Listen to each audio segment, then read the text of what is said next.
ಜೆಡಿಎಸ್ನಲ್ಲಿ cross voting ಬಿರುಗಾಳಿ. ಜಿಟಿಡಿ ವಿರುದ್ಧ JDS ಶಾಸಕರ ಆಕ್ರೋಶ ವ್ಯಕ್ತವಾಗ್ತಾ ಇದೆ. ಹಿರಿಯ ಶಾಸಕ ಜಿಟಿ ದೇವೇಗೌಡ ವಿರುದ್ಧ ಆರೋಪ ಮಾಡಲಾಗ್ತಾ ಇದೆ. ಜಿಟಿಡಿ ಸೇರಿ 4 ಅಡ್ಡ ಮತದಾನ ಮಾಡಿದ್ದಾರೆ. ಜೆಡಿಎಲ್ಪಿ ನಾಯಕ ಸುರೇಶ್ ಬಾಬು ಇಲ್ಲಿ ಗಂಭೀರ ಆರೋಪ ಮಾಡ್ತಾ ಇದ್ದಾರೆ.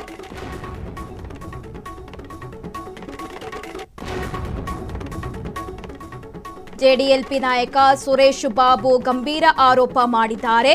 ಜಿಟಿಡಿ ವಿರುದ್ಧ ನೇರ ಆರೋಪ ಮಾಡಿದ್ದಾರೆ ಇಲ್ಲಿ ಸುರೇಶ್ ಬಾಬು. ಜೆಡಿಎಸ್ನಲ್ಲಿ ಕ್ರಾಸ್ ವೋಟಿಂಗ್ ಬಿರುಗಾಳಿ.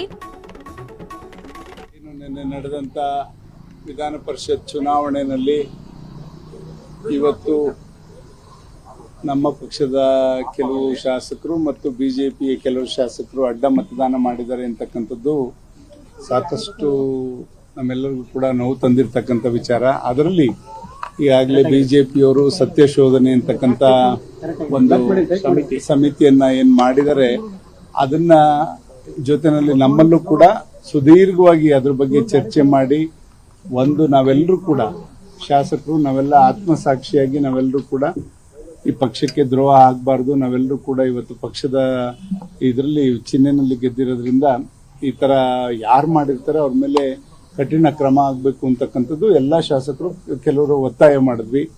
ಕೊನೆಗೆ ನಾವೆಲ್ಲರೂ ಕೂಡ ಅಂತಿಮವಾಗಿ ನಮ್ಮ ವರಿಷ್ಠರು ಮತ್ತೆ ರಾಜ್ಯಾಧ್ಯಕ್ಷರಿಗೆ ನಾವು ಬಿಟ್ಟಿದ್ದೇವೆ. ಇದನ್ನ ಯಾರು ಅಂತಕ್ಕಂಥ ಗೊತ್ತಾದ ತಕ್ಷಣ ಅವ್ರ ಮೇಲೆ ಶಿಸ್ತು ಕ್ರಮ ತಗೋಬೇಕು ಅಂತಕ್ಕಂಥ ಒತ್ತಾಯ.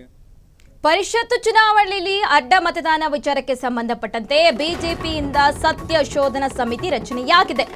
ಪರಿಷತ್ತು ಚುನಾವಣೆಯಲ್ಲಿ ಅಡ್ಡ ಮತದಾನ ವಿಚಾರಕ್ಕೆ ಸಂಬಂಧಪಟ್ಟಂತೆ ಬಿಜೆಪಿಯಿಂದ ಸತ್ಯ ಶೋಧನಾ ಸಮಿತಿ ರಚನೆಯಾಗಿದೆ. ಸತ್ಯ ಶೋಧನಾ ಸಮಿತಿ ರಚನೆ ಮಾಡಿದ್ದಾರೆ ಇಲ್ಲಿ ರಾಜ್ಯ ಅಧ್ಯಕ್ಷ ವಿಜಯೇಂದ್ರ. ಪರಿಷತ್ತು ಮತದಾನದ ಬಗ್ಗೆ ಸತ್ಯಾಸತ್ಯತೆ ವರದಿ ನೀಡುವಂತೆ ಇಲ್ಲಿ ಸೂಚನೆ ನೀಡಲಾಗಿದೆ. ಸಿಟಿ ರವಿ, ಎನ್ ಮಹೇಶ್ ತೆಂಗಿನಕಾಯಿ ನೇತೃತ್ವದ ಸಮಿತಿ ಇದು.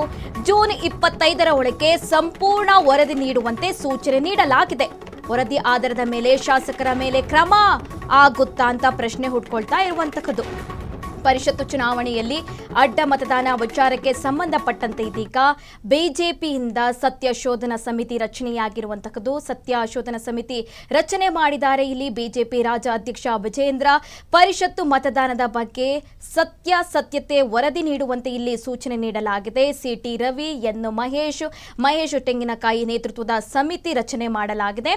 ಜೂನ್ 25ರ ಒಳಗೆ ಸಂಪೂರ್ಣ ವರದಿ ನೀಡುವಂತೆ ಸೂಚನೆ ನೀಡಲಾಗಿದೆ. ಹಾಗಾಗಿ ವರದಿ ಆಧಾರದ ಮೇಲೆ ಶಾಸಕರ ಮೇಲೆ ಶಿಸ್ತು ಕ್ರಮ ಆಗುತ್ತಾ ಅಂತ ಪ್ರಶ್ನೆ ಹುಟ್ಕೊಳ್ತಾ ಇದೆ. ವಿಧಾನ ಪರಿಷತ್ತು ಚುನಾವಣೆ ಫಲಿತಾಂಶ ನಿನ್ನೆ ಬಂದಿದೆ. 5ಕ್ಕೆ 5 ಅಭ್ಯರ್ಥಿ ಇಲ್ಲಿ ಕಾಂಗ್ರೆಸ್ನಲ್ಲಿ ಗೆಲುವು ಸಾಧಿಸಿರುವಂಥದ್ದು. ಹಾಗೆ ಬಿಜೆಪಿಯಲ್ಲಿ 2 ಅಭ್ಯರ್ಥಿಗಳು ಗೆಲುವು ಸಾಧಿಸಿದ್ದಾರೆ. ಆದರೂ ಕೂಡ ಇಲ್ಲಿ ಅಡ್ಡ ಮತದಾನ ಆಗಿದೆ. ಒಟ್ಟು ಜೆಡಿಎಸ್ ಹಾಗೆ ಬಿಜೆಪಿಯಿಂದ 11 ಶಾಸಕರಿಂದ ಅಡ್ಡ ಮತದಾನ ಆಗಿರುವಂಥದ್ದು. ಈ ಹಿನ್ನೆಲೆ ಯಾರು ಮತ ಹಾಕಿದ್ದಾರೆ, ಬಿಜೆಪಿಯಿಂದ 6 ಶಾಸಕರು ಅನ್ನುವ ಮಾಹಿತಿ ಇದೆ. ಹಾಗಾಗಿ ಇಲ್ಲಿ ಬಿಜೆಪಿ ಪಕ್ಷ ಎಚ್ಚೆತ್ಕೊಳ್ಬೇಕು. ಹಾಗಾಗಿ ಇಲ್ಲಿ ವಿಜಯೇಂದ್ರ ಅವರು ಸಮಿತಿ ರಚನೆ ಮಾಡಿದ್ದಾರೆ. 3 ನೇತೃತ್ವದಲ್ಲಿ ಸಮಿತಿ ರಚನೆ ಮಾಡಲಾಗಿದೆ. 25ರ ಒಳಗೆ ವರದಿ ನೀಡುವಂತೆ ಸೂಚನೆ ನೀಡಲಾಗಿದೆ.